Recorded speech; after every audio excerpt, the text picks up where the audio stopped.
тамошобинон, хуш омадем ба канали Арзанда. Имрӯз мехоҳам каме ҳамроҳ нишаста суҳбат кунем. Суҳбат дар бораи саволҳои шумо мешавад, саволҳое ки беҳад бисёр ҳастанд, саволҳои популярни гӯем. Аз ҳамон вақте ки мо ин хона омадем то ҳол, то ҳамин рӯза саволҳо ҳастанд ки апай Нилуфар, барои чӣ хонаи шумо парда надорад, барои чӣ шумо мебел надоред, барои чӣ шумо кухни дастол стул намехаред, барои чӣ детский дар нестаи шкаф. Умуман гӯем дар бораи ҳамин саволҳо мехоҳам имрӯз каме ҷавоб гардонам. Рости гап ман аз сабаби ки ин саволҳо беҳад бисёр буд ва ман хостам ки як видеои алоҳида кунам, хубтару нақстар фаҳмонам ва ҳатто номи ҳамин видео низ нависем ки барои чӣ хонаи мо парда надорад.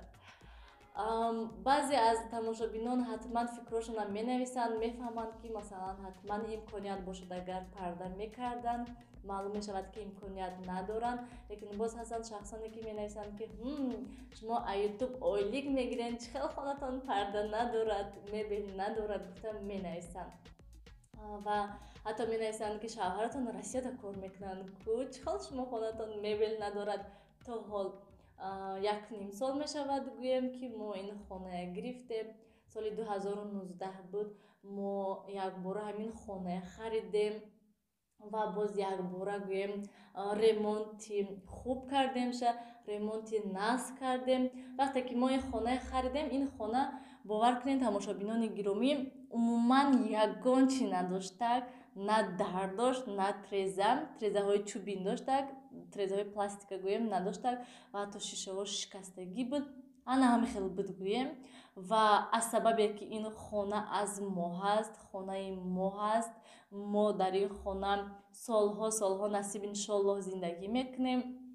Барои ҳамин мо хонае аз таҳти дил гӯем хуб нағз ремонт кардем ки то ки масалан барои худи мо аст, барои ягон каси дигар нест, ёки барои фурӯшӣ нест гӯем. Барои ҳамин хотир мо ҳаракат кардем ки то ки ҳамин ремонташ хуб шаваду ва бо 10-солаҳо гӯем ремонт накунем, масалан бо абой нахарем, краска нахарем, баъд 1 сол 2 сол пасаш бо рафта масалан абою краскаю ё ягон чиз нахарем.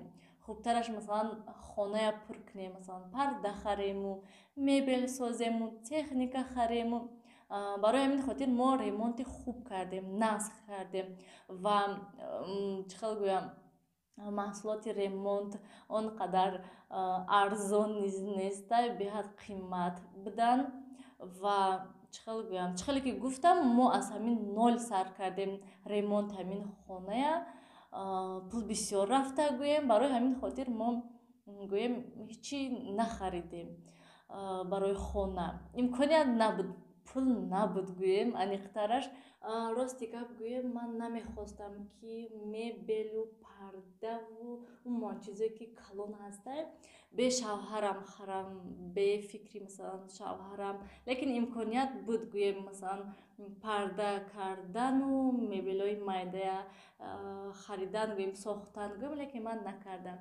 Ман ҳама вақт мехостам ки шавҳарам низ бошанд, ҳамроҳ рафта интихоб кунем, ҳамроҳ бинем, то ки ҳамон чиз ҳам ба ман маъқул шаваду ҳам ба шавҳарам. Агар ки масалан 1000 сураташа рӯй кунӣ, 1000 видеоша рӯй кунӣ, бо чӣ хеле ки ай наздик бинию расӣ, вай дигар ҳаст. Барои ҳамин хотир ман мехостам ки шавҳарам биёяд, ҳамроҳ рафта бинем. Барои он ки ман намехостам ки масалан чизе гирам ки ба ман маъқул бошаду ба шавҳарам нест. Барои ки ин хона хонаи мо ҳаст ва ман мехоҳам ки як чизе ки хонада мегирем ҳам ба ман маъқул бошаду ҳам ба шавҳарам. Агар ки ба ман маъқул бошаду ба шавҳарам маъқул набошад, ба фикри ман ин кори безеб ҳаст. Барои ки вақте ки хона медроӣ, ҳамон чиза мебинӣ ва хурсанд мешӣ. Агар ки масалан шавҳарам ҳамон чиз маъқул набошад, шавҳарам мебиёнд ҳамон чиза мебинад, масалан намефурад шунагӯем умуман. Барои ҳамин хотир ман мехоҳам ки ҳамроҳи шавҳарам рафта дукаса ҳама чиза интихоб кунем. Ва боз як чизи дигараш он ки мо намехоҳем масалан чизои он қадар качестваш нағз нею ёки арзона гӯему ҳамихел чӣ. Масалан ман мехоҳам ки пардаи хушрӯ бошад, качестваш нағз бошад, фасон бошад. Он чизое ки масалан пардаҳое ки ман мехоҳам хонада кардан беҳад қимат низ ҳастанд. ҳозир барои мебели хуб сохтан, мебели нағз сохтан ҳатман пули қимат дар кор, пули калон дар кор гӯем. Як бор ман ҳаракат кардам мебели сохтан барои амин хонаи кӯдакон, лекин хуб нашуд, нағз нашуд, нюдач нишуд гӯем. ҳатман дар ин бора видео мешавад. Ман мехоҳам нақл кардан ки ҳамон мебели чӣ хел ҳаст, чӣ аҳволда ҳаста, гуфта ҳатман нишон медиҳам.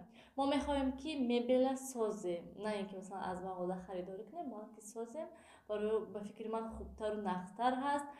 ҳамон размери ҳамон хона мешад, рангаша низ худат интихоб мекунӣ, фасонаша низ худат интихоб мекунӣ. Ба фикри ман ин беҳад хуб ҳаст, беҳад нағз ҳаст. ба ҷои рафта ай мағоза харидан намедонӣ ки вай дар куҷои хона ҷо мешавад, дар куҷош ҷо намешавад, ҳаминаш безеб аст. Барои ҳамин хотир мо мебелое ки доштем фурӯхтемшонаю ва гуфтем ки насиб иншолло ҳатман месозем. Ва барои ин ҳатман вақт дар кор ки масалан пул ҷамъ карда оста оста мебел сохтан.